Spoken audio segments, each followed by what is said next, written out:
How y'all doing today?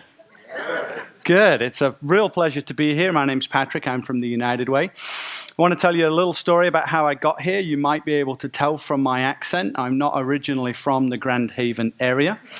I'm from Ferrisburgh.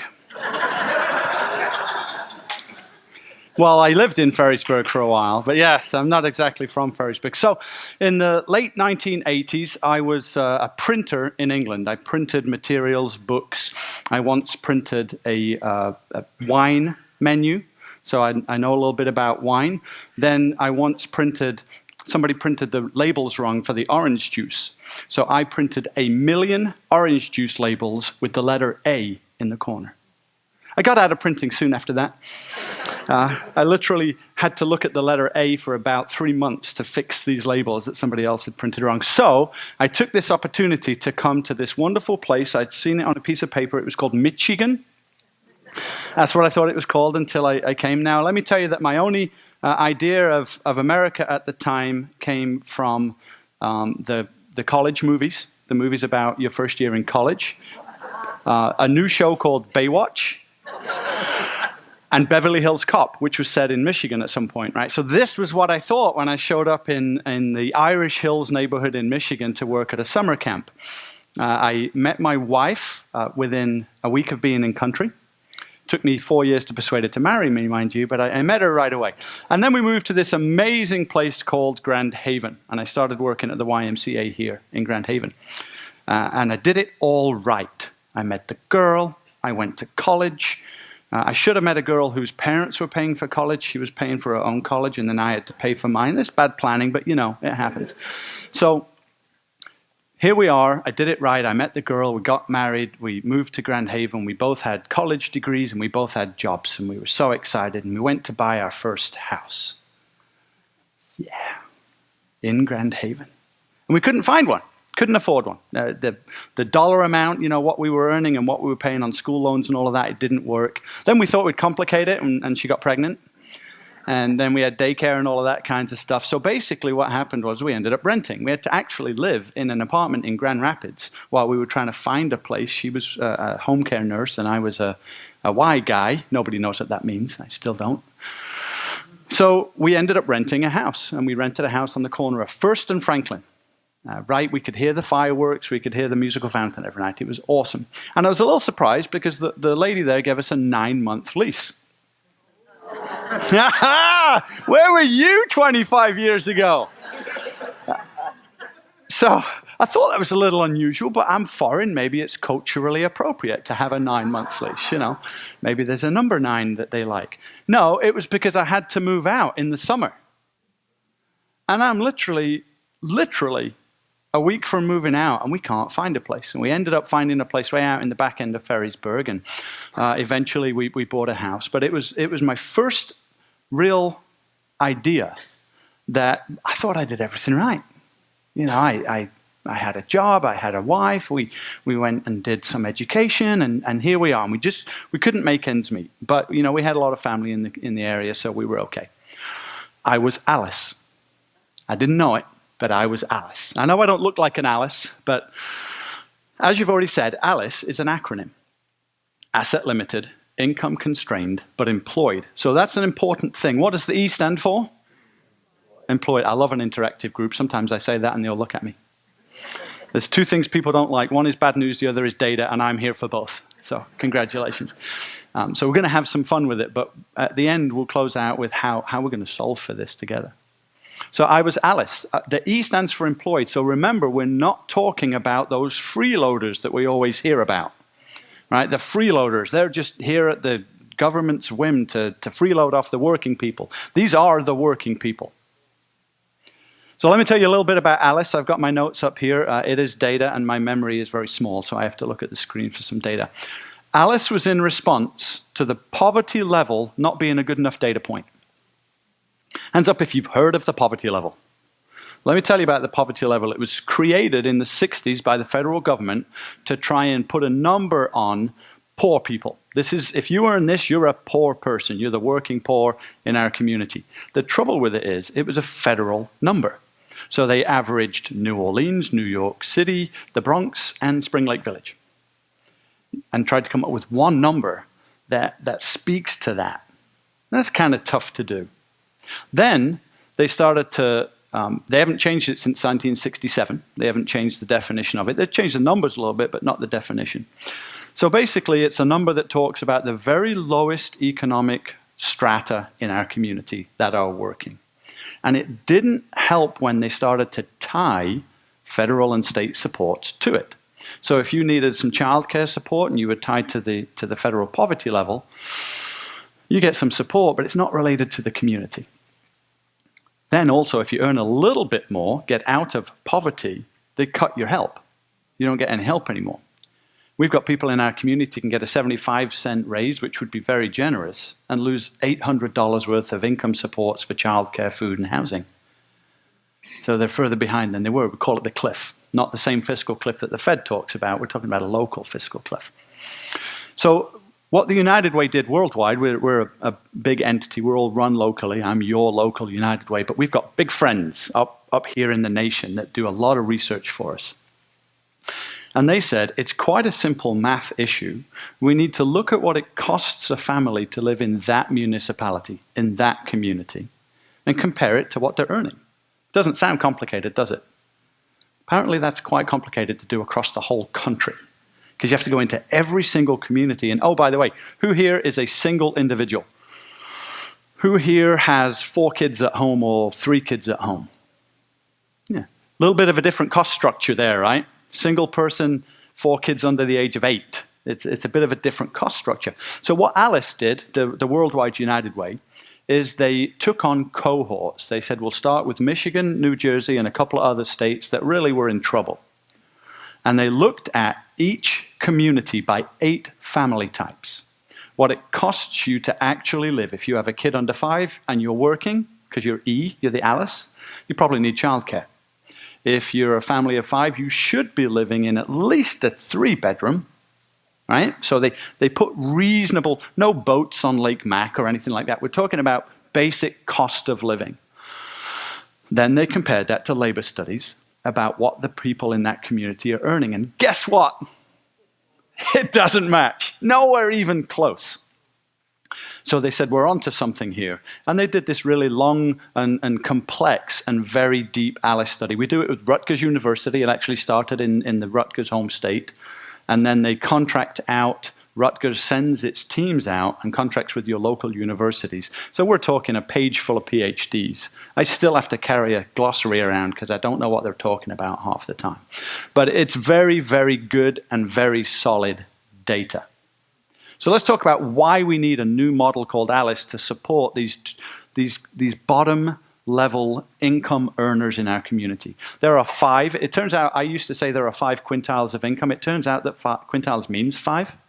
I didn't know that originally. So as PhDs in the room, when I say 5 quintiles of income, just let it go. It's like pizza pie. Let it go.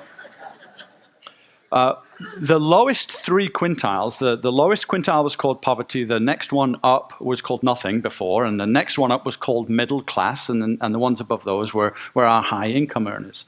But we needed to come up with this new concept of what does it cost them to live, why are they not making it, and what can we do to help?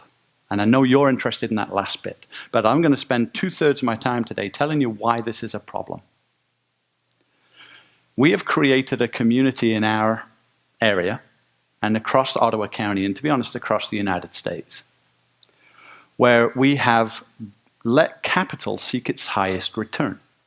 Anyone ever heard that statement? Capital will always seek its highest return. Have your kids ever asked you for $1? No, they always ask you for $10, right?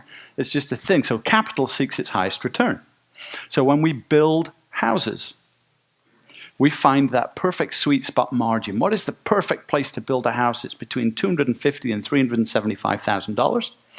I can get that done, I can sell it to a certain population, and I can make enough of a margin to put food on my table for my family. So the developers go do that. And that's a certain population that can afford that.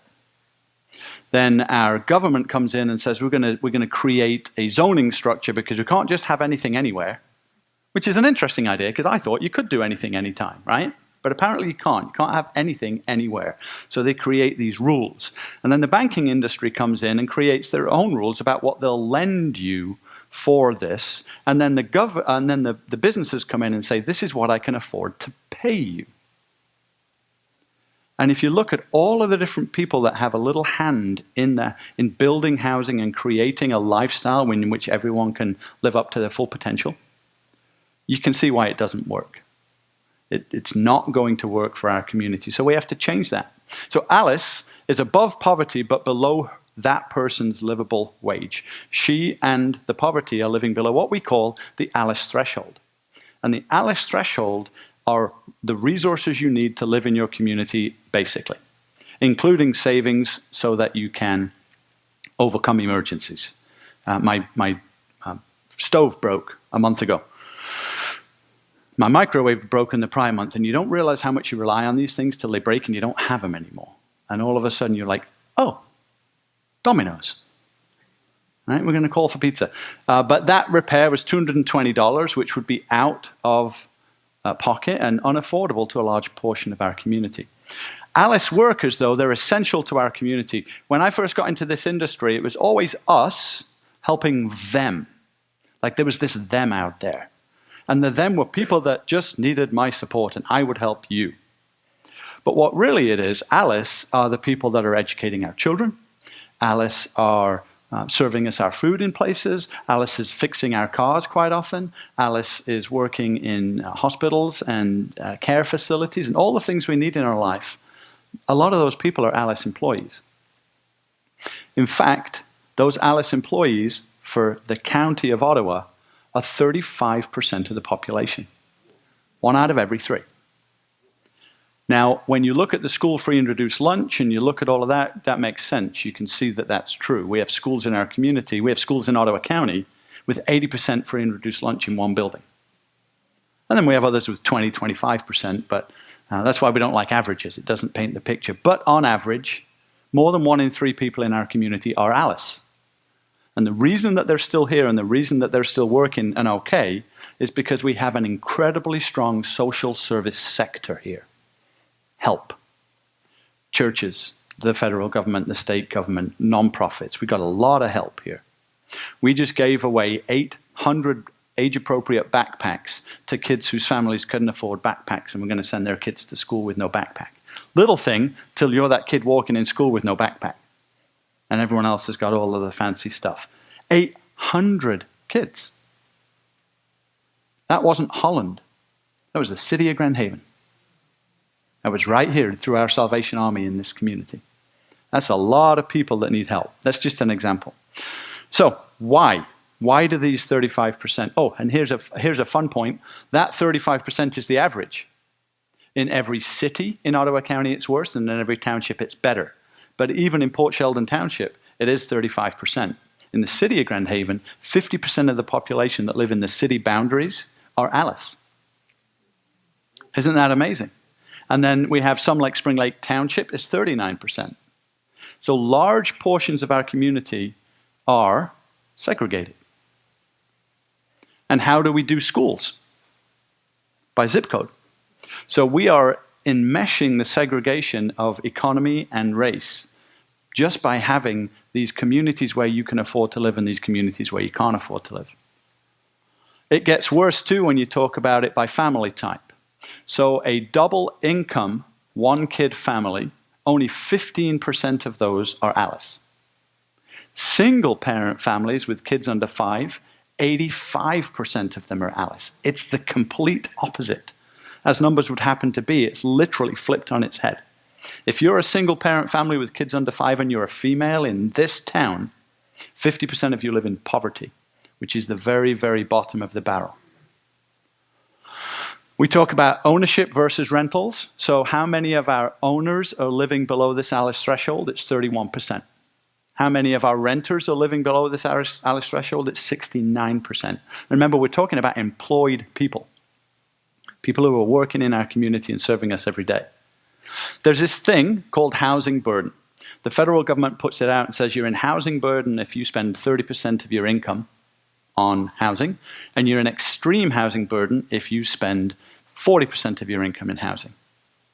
For us, 43% of renters are there. Almost half of our renters are automatically in burden. If you've got kids under 5, there is no actual way that you can survive in this community without earning $15 an hour each. Now, my kid, my 17-year-old, goes out, gets a job at Culver's. If you've eaten a Butterburger lately, chances are pretty good you got it from my boy. And he is ecstatic. He is earning $9 an hour. And he is so excited about it. The trouble is that he's surrounded by people who are also earning $9 an hour, but they're trying to support a family on it. And it's not going to work. And if you think about the difference between 9 and 10 and 11, let's even go to $12 an hour. If you're earning $12 an hour in our community, but you need 15 for family security, we're not talking about vacations in Haiti. We're talking about family security. What job change is that? People earning $12 an hour can change jobs, but what do they earn in their new job? $12.25, right? That's why they left, because they can get an extra 25 cents. They're not jumping from 12 to 15. That's that gap that we talk about. And somebody said, well, why don't our employers just pay $15 then? Why don't we just have a minimum wage of $15? Great idea on the surface, but fraught with issues. Anytime you add more money into a product, guess what happens to the product? The price goes up, and then your $15 doesn't go as far either. What happens to the business if you jacked the minimum wage from $9 to $15? They'd find somewhere else where they don't have to pay that. A lot of the companies we work with as a United Way pay really, really well, but they're paying everything they can. They're paying the best that they possibly can. So when we look at this data by community too, it changes. So renters in housing burden in Spring Lake is 44%, and in Robinson it's only 10%. So you've got to look at the data by community, which is why that old poverty level never worked. So let's meet Alice. One of the joys I get is that I get to come to you for resources, right? I met one of my donors here today, and I get to come to you and say, give me your money. No, that wasn't a comment. I mean, give me your money. Hand it over, please. But then I get to turn around and I get to help people invest it in the clients. So I get to see both parts of the world. And the clients we meet, they're just trying to get by. They're working hard. You know, they either had a run of bad luck or they're just not earning enough to make it in our community and they need support. But I want to introduce you to Alice. We changed Alice names. Alice is a high school graduate. She's 26 years old. She's single, she's not married, not dating. She has low debt because she didn't go on and do education. She just finished school and went to work. Works in building maintenance. I'm not quite sure what she does, but she works in building maintenance, and she gets $23,830 a year, which is just over $10 an hour. Her survivability in our community is $19,000. So she's okay. She is making it. But she can't find housing at that price. It physically doesn't exist. It's not an affordability issue. It's an availability issue. She can't find it. But she works in Grand Haven and lives in Muskegon Heights, which causes her some angst because there are some things going on in Muskegon Heights that she doesn't like. But she was not a client. She was a donor. She was working in one of the companies that we go into and say, give me your money. She was, I think, what we call an everyday hero. So she was given $1 out of every pay period. And that's fantastic. You know, give me 52. She was a weekly employee, so we were getting $52 a year to invest in our community. Really excited. But then something happened in her life. Her car broke down. She didn't know what to do about that. She had no real support. I don't know if she was originally from Grand Haven. And she was at risk of losing her job. But the job had an employee assistance program, an EAP. And they recognized that there's something going on there. She's not a bad employee. She's not tardy. She's having some trouble. So we were able to step in as a United Way and pull in some partners that are United Way partners and non-partners and solve for her problem. When we dug in deeper, she had a lot more problems than just that. There was some other stuff going on. It took 7 agencies to come around that person to get her back on track. 7. And she's still living in Muskegon Heights. We can't find her a place here. But she's okay. She's making it. Let me introduce you to another person called Alice. This is a married couple. They have 2 kids. The adults are in their 30s, and I think now they're both school age. But this story came when one was in preschool or preschool age and one was in school. Their household salary together was $52,000. So they, on paper, that's a decent income. But the survivability cost for that couple living in that community, because they were in Grand Haven, is $53,062. So the survivability level is above where they were. But they couldn't find an apartment either, so they were living with another person. They were sharing a house. So they're in affordable housing, right? But they're not in appropriate housing. They're in affordable housing, but not appropriate housing. And that's the difference between affordability and appropriateness. This individual had, one of her kids got really, really sick. She had to take 2 weeks off work. Didn't lose her job. That was fine. It worked out. But if you're already $1,000 underwater for the year, and you have to take 2 weeks unpaid off work, it all falls down.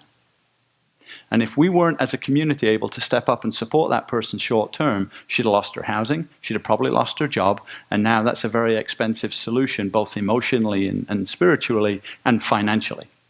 It's a lot easier for us to support Alice where she is or where they are than it is to let it fail and then fix it afterwards. We have some other issues coming up in our community that are related to A.L.I.C.E. So basically, it's a math problem. Those lower 2 quintiles of income have not seen real dollars increase, real dollars adjusted for inflation, since 1966. And I was born in '69. So this was 3 years before I was born. And I know I look young, but I'm not. I appreciate that. You can come back. So think about, before I was born was the last time people in those lower 2 quintiles of income felt like they had more money. If a dozen industries and a dozen agencies have a hand in creating this issue of affordability and quality of life in our community, who's supposed to fix it? No, that was a real question. I don't know. We're working on it really hard. Who's supposed to fix that? Well, United Way has come up with the concept over the last 3 years of something called Housing Next, that it really takes all of us. The United Way cannot fix this problem. You on your own cannot fix this problem. If we wait for the federal government, we'll be waiting a long time. We have to, as a community, come together around these families and figure out what's our response as a community. How do we work together to do that? Here's some things that are coming. And I'll close after this. Aging in place.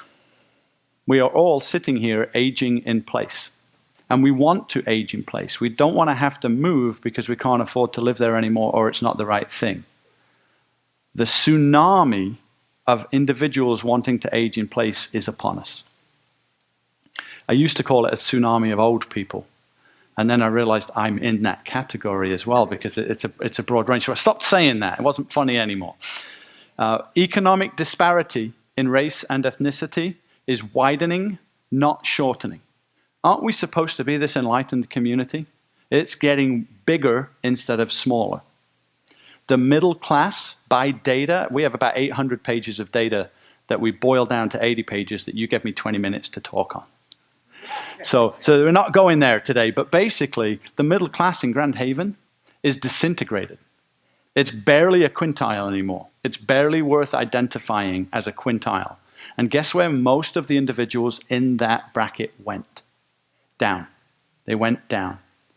Poverty has decreased over the last 10 years, but they've all gone into A.L.I.C.E. And there is literally no ladder out.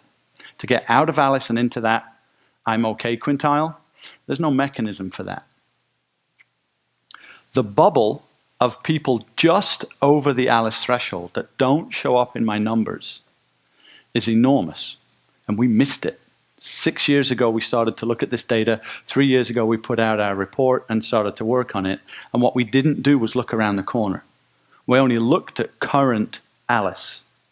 We never looked one segment over at who's just above the A.L.I.C.E. threshold. And guess what happened in our recent report just in September to a large swath of those people just over? They're A.L.I.C.E. now. We have 15,000 fewer affordable housing units, either for sale or for rent, in Ottawa County than we need. 15,000. And the last agency that I funded for housing built 6 houses last year. And those 6 families are changed forever. There's just 15,000 more that we need to do. And I looked in my pockets. I don't have $40 billion, so we're going to try to figure out how to do this. What we know is that the A.L.I.C.E pay would have to change so drastically to solve the problem that we don't believe that's going to happen. We believe we have to come together as a community to figure out how to do it. So here's how you do that. When you hear of an opportunity to engage as a community around a family, or around a project, or around an issue like housing, step up to the plate and decide what your response in that is going to be. For example, Housing Next is just received a couple of $1 million worth of funding to move forward on some projects. But we don't just want to build, we want to come around those families. We want to make sure that if you build it, they'll come, but then what? How do we give them financial stability? How do we make sure that they're taking good decisions, that they're saving for when the car tire goes flat or when the electricity is about to be shut off? We want to make sure that we're coming around. And people think United Way should do that. And I remind people that United Way is a reflection of the community. It's a tiny little office with a few people in it. What we're here for is to mobilize you to the issues and to connect you with people who can help you help. If you wait for the federal government or the Salvation Army or Love in Action or United Way to fix it alone, you're going to be waiting a long time, because those things are reflections of a broader community. The tigers have shown up, which normally tells me that my time is up. So I want to tell you that this is a conversation we have for hours and hours, and the data and the documentation and the solutions for it are available and can be presented. We just don't have time in this kind of a platform. So this was hopefully to get you to engage more. Thank you.